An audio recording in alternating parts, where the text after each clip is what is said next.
Jim Rogers, a renowned investor, has issued a final warning predicting a massive economic storm ahead. Jim warns that a global downturn is imminent, especially in the US. But what exactly is driving his concerns, and how can you protect yourself from this impending doom?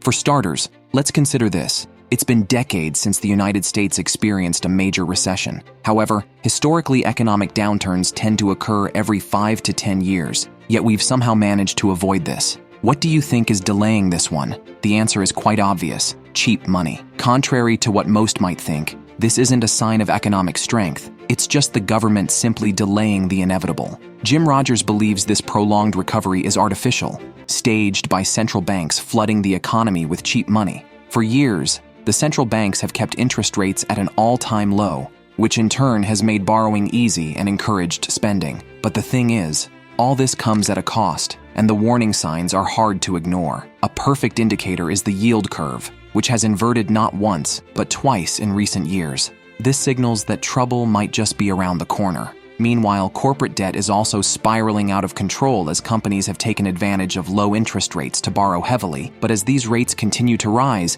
those debts become harder to manage. Even on a personal level, household debts are through the roof, with US credit card balances surpassing $1 trillion for the first time ever. Many Americans are now borrowing to maintain their lifestyles, which have become insanely expensive. And this is a very bad position to be in if another recession hits. But surprisingly enough, Jim isn't just concerned about a typical downturn. He envisages that when this depression hits, it won't just be another 2008. Jim predicts that it would be something closer to the Great Depression of the 1930s, where unemployment peaked at 25%, and the stock market lost 90% of its value. According to Rogers, the underlying problem is debt. Right now, most economies of the world are drowning in debt, with global debt standing at an astonishing $305 trillion. To put this into better perspective, that's more than 3 times the global GDP. Governments, corporations, and households are all being crushed under the weight of this burden.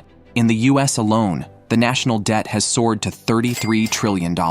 That's about $100,000 for every man, woman, and child in the country. And this doesn't even account for unfunded liabilities like Medicare and Social Security. Developing countries like Sri Lanka and Argentina are also struggling to pay back loans because they borrowed in US dollars. By implication, what this means is that, as the dollar strengthens, paying back these debts becomes increasingly difficult for them. The implications of this debt crisis are worse than you can ever imagine. Governments now have to choose between 3 bad options: raising taxes, cutting spending, or printing more money. All these options come with great downsides, especially for ordinary citizens who already bear the brunt of it all. Another critical factor in Rogers' prediction is the decline of the US dollar's dominance. For decades, the US dollar has been the king of currencies. It is the world's reserve currency, and this means that most global trade and investments are done in dollars. However, Jim warns that this dominance is under threat, and the consequences could be catastrophic for the US economy. China, for instance,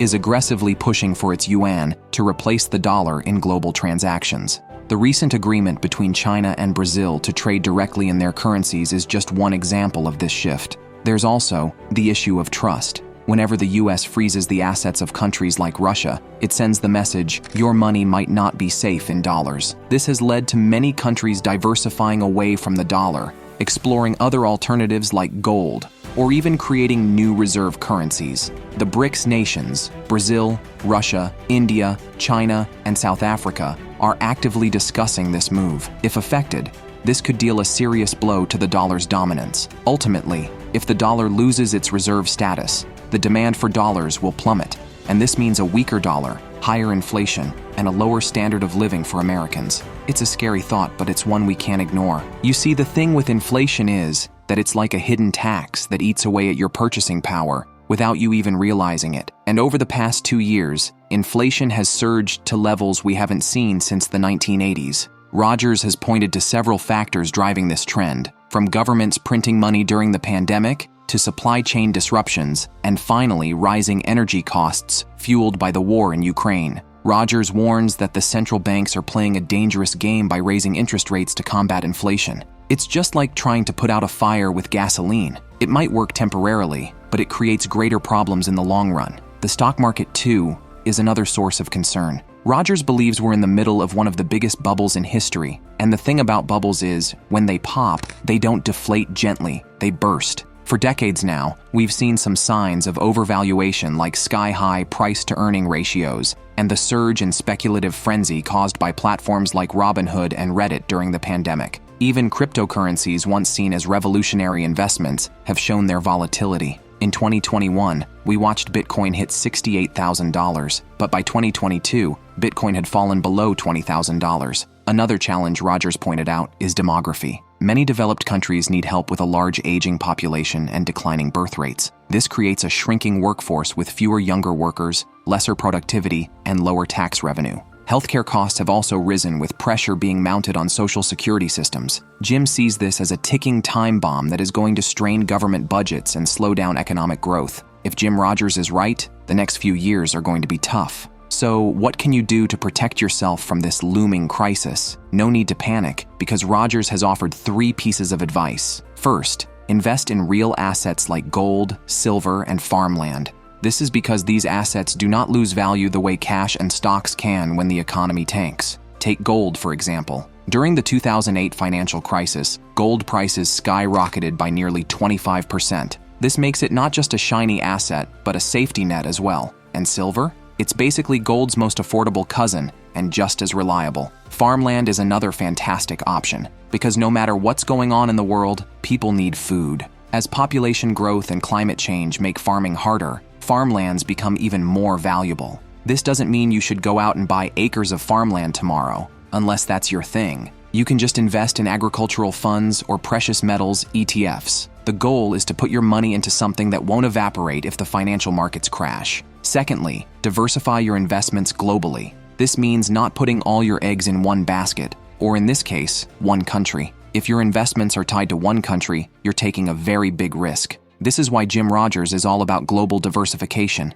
Emerging markets like Asia and Africa are growing fast. Africa's GDP is projected to grow by over 4% annually in the coming years. That's huge. These regions have young populations, booming industries, and less dependence on older, struggling economies. So what can you do? Look into international stocks, ETFs, or even property abroad. Another smart move will be to diversify your currency exposure. The US dollar isn't as invincible as it once was, and currencies like the Chinese yuan might be a safer bet in the long run. The idea is pretty simple. Spread your risk across different economies so you're not wiped out if one of them goes under. Finally, and the most important of all, prioritize reducing your debt.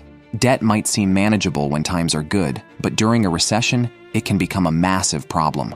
Think about it. If you're struggling to make ends meet and interest rates are climbing, that credit card isn't going to get easier to handle. Central banks have been raising interest rates to fight inflation, which means borrowing money is getting more expensive. Those higher monthly payments can hit hard if you aren't prepared. Start by tackling high-interest debts like credit cards and personal loans. If you can, consolidate your debt at a lower rate to make it easier to pay off. Also, avoid taking on new debts for things you don't need. Living within your means now can save you a lot of stress later. Being debt-free during a recession will give you the financial breathing room to focus on what really matters and even take advantage of opportunities when the economy bounces back. Jim Rogers' final warning might sound scary, but it's also a wake-up call. The key is to stay informed, stay prepared, and remember that every crisis creates opportunities. If you found this video helpful, don't forget to like, subscribe, and share it with someone who needs to hear it.